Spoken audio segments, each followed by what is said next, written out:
Hello guys. आज हम जानेंगे 1 दिसंबर 2022 के द ट्रिब्यून में क्या इंपॉर्टेंट करंट अफेयर्स थे, जिसमें कि सबसे पहले बताया गया कि भारत की जीडीपी जो है वो घटी है और 6.3% हो गई है। बावजूद इसके भारत की जीडीपी घटने के बावजूद भारत फास्टेस्ट ग्रोइंग इकोनॉमी है। तो इस न्यूज़ में हम जानेंगे कि जीडीपी क्या होता है। दूसरी न्यूज़ हम जानेंगे कि भारत G20 का अध्यक्ष बन गया है और G20 का अध्यक्ष बनने के बाद भारत में क्या क्या होगा। तीसरी न्यूज़ कि India United nation security council का अध्यक्ष भी बना है, परंतु 1 महीने के लिए बना है। चौथी न्यूज़, सुप्रीम कोर्ट चाहता है प्रोजेक्ट टाइगर की तर्ज पर ग्रेट इंडियन बुस्टर्ड का भी कोई प्रोजेक्ट चलाया जाए। तो हम ग्रेट इंडियन बुस्टर्ड के बारे में भी थोड़ी जानकारी लेंगे।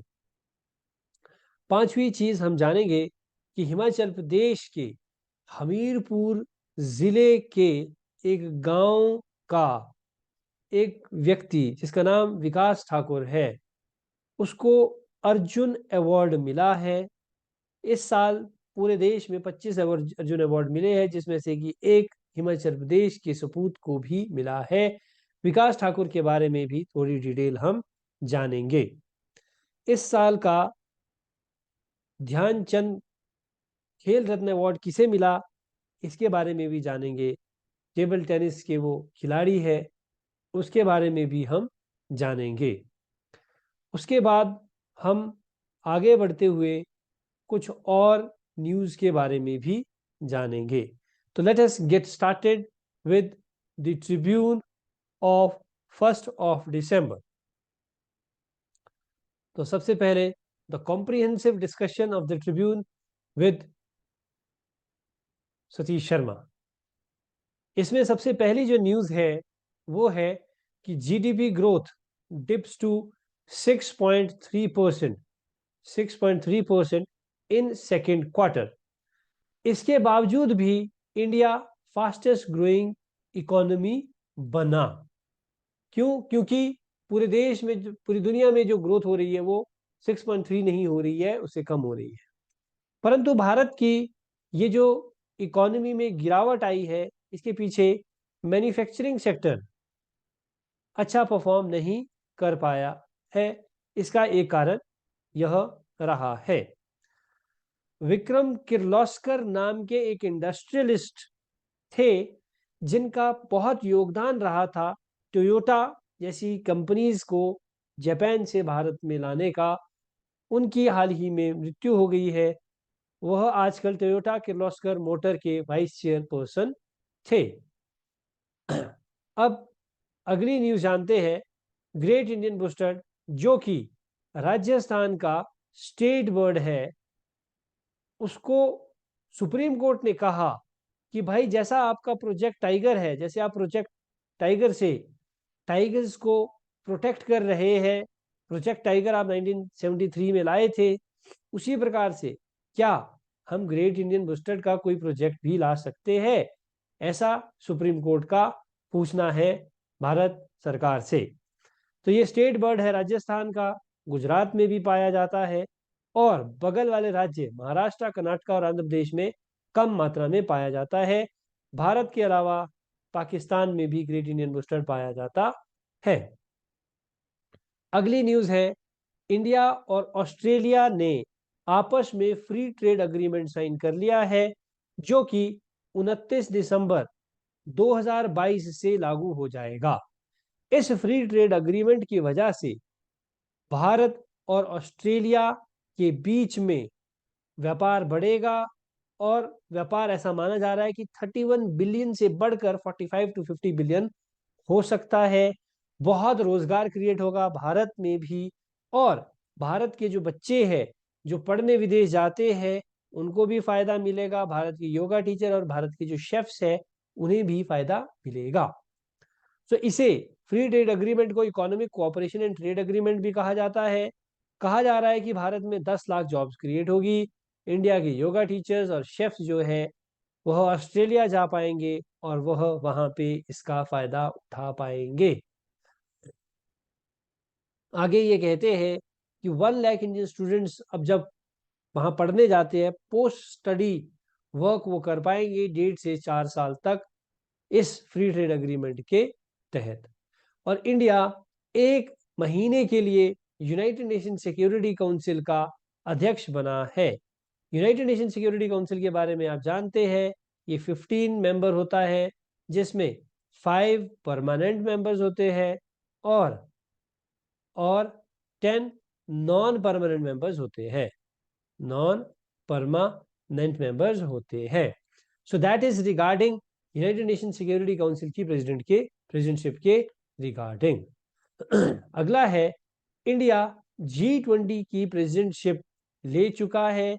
इससे पहले 2022 में G20 की समिट इंडोनेशिया में हुई थी और अब ये भारत में होने वाली है। 2023 में G20 की मीटिंग इंडिया में होने वाली है, जिसकी भारत ने तैयारी शुरू कर ली है। प्री प्रेसिडेंसी मीटिंग हुई अंडमान और निकोबार में। अब कहा जा रहा है कि G20 की मीटिंग 200 मीटिंग्स होएगी, अलग अलग 32 डिफरेंट सेक्टर्स में 200 मीटिंग्स होगी, अलग अलग लोकेशंस पे।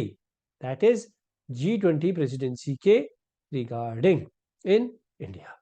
अब उसके बाद अगली हमारी न्यूज है, इंडोनेशिया में, जैसे आपने अभी पढ़ा, G20 जो हुई थी इंडोनेशिया में हुई, पर उसकी थीम थी recover together and recover stronger. ये इसकी थीम थी।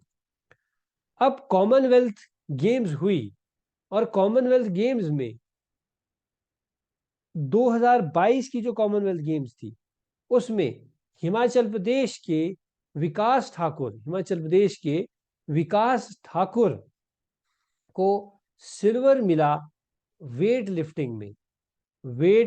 लिफ्टिंग में इन्हें सिल्वर मिला।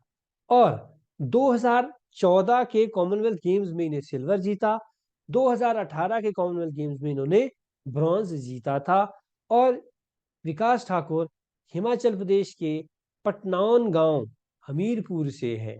हमीरपुर के पटनौन विलेज से विकास ठाकुर ताल्लुक रखते हैं। तो Vikas Thakur at present Indian Air Force में सर्व कर रहे हैं और इन्हें ये चर्चा में इसलिए थे क्योंकि इन्हें अर्जुन अवार्ड से नवाजा जा चुका है। इस साल 2022 में प्रेसिडेंट श्रीमती द्रौपदी मुर्मू के द्वारा यह इन्हें नवाजा गया है। तो अर्जुन अवार्ड जो है इस साल 25 लोगों को दिए गए, जिसमें से एक हिमाचल प्रदेश की सुपूत विकास ठाकुर भी रहे हैं। विकास ठाकुर को जब अर्जुन अवार्ड मिला तो उसमें इन्हें 15 लाख रुपए मिलेंगे, एक सर्टिफिकेट मिलेगा और ब्रॉन्ज स्टैच्यू ऑफ अर्जुन भी मिलेगा। विकास ठाकुर का कहना है कि वह चाइना में होने वाले 2023 एशियन गेम्स में गोल्ड जीतना चाहते हैं। माका ट्रॉफी जीतने वाली टीम इस साल गुरु नानक देव यूनिवर्सिटी की है। माका ट्रॉफी बोले तो मौलाना अबुल कलाम आजाद ट्रॉफी जो कि बेस्ट यूनिवर्सिटी को मिलती है, जो सबसे बेस्ट परफॉर्म करती है, उसे यह मिलती है। तो इस साल का जो माका ट्रॉफी है गुरु नानक देव यूनिवर्सिटी को मिली है। और इंटरेस्टिंगली गुरु नानक देव यूनिवर्सिटी यह ट्रॉफी 24 बार, आज तक रिकॉर्ड 24 बार जीत चुकी है। तो प्रेसिडेंट द्रौपदी मुर्मू ने ये ट्रॉफी इन्हें प्रदान की अशोका हॉल न्यू दिल्ली में। मेजर ध्यानचंद खेल रत्न अवार्ड, जो कि भारत का सबसे बड़ा पुरस्कार होता है, वह अवार्ड अचंता शरत कमल, वह अवार्ड किसे मिला? अचंता शरत कमल को यह अवार्ड मिला। और यह भारत का हाईएस्ट स्पोर्टिंग ऑनर है। अचंता शरत कमल जो टेबल टेनिस खेलते हैं, उन्हें मेजर ध्यानचंद खेल रत्न अवार्ड मिला। और यह दूसरे टेबल टेनिस के प्लेयर है। इससे पहले मोनिका बत्रा को यह अवार्ड मिला था। अब हम अगली न्यूज़ देखेंगे। अगली न्यूज़ में हमें पता चलेगा कि ये जो हमारे अचंता शरद कमल है, ये बर्मिंघम कॉमनवेल्थ गेम्स से 4 मेडल्स जीत के आए थे और सबसे ज़्यादा मेडल जीतने वाले ये खिलाड़ी हुए इस साल कॉमनवेल्थ गेम्स में भारत की ओर से, इसीलिए इन्हें यह अवार्ड भी मिला है। तो आज जो हमने ट्रिब्यून में जो इंपॉर्टेंट न्यूज़ थी 1 तारीख की, वो आज हमने डिस्कस की है। अब हमारी आगे की कोशिश रहेगी कि हम जो पिछले न्यूज़पेपर पढ़ रहे हैं उसके बेस्ड क्विज तैयार करें और वो क्विज हम अपलोड करें, और जितने भी हमारे व्यूअर्स हैं उनसे हमारी कोशिश रहेगी, उनसे हमारी उम्मीद रहेगी कि वह उस क्विज को अटेम्प्ट करेंगे और हमारा जो कमेंट सेक्शन है उसमें वो आंसर देंगे। जय हिंद, जय हिमाचल।